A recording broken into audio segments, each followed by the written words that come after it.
For the purposes of today and showing you how to use markers, I'm going to use this wide graffiti writing marker. It's got a 15 mm wide marker tip. Okay, so depending on which way you hold it, you can get different thicknesses to it. Okay, so I always think of this in terms of a compass.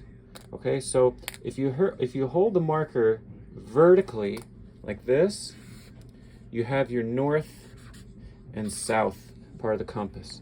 If you hold it horizontally, you have your east, west. Now, you can also hold it at an angle, okay? So if you hold it diagonally this way, you have your northeast, southwest. And if you hold it this way, you have your southeast, northwest orientation. To help you get comfortable with using the marker and getting all these different line weights, I want you to first make a little guide for yourself on how to hold the marker, okay? So think about it this way. You can hold the marker this way, you can also tilt it to get that corner. Okay, so to use that corner, you're gonna have a nice thin line, okay? Now if you use it this way, and you're holding the marker straight up, you can have that secondary line thickness, okay? Let's make it a little bit more straight. Okay, so now you can also hold the marker diagonally and draw a line going across, okay? And then for the thickest line weight, you're going to hold the marker vertically and make a horizontal line, okay? Now, of course, you can always double thick your line like this.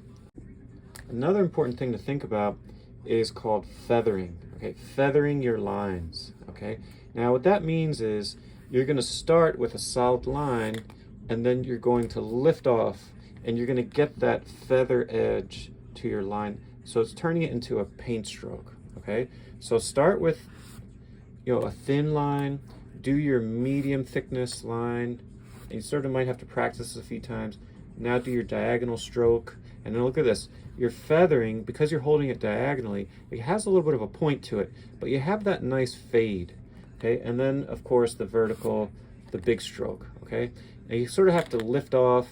It's almost like that whipping motion that we talked about before.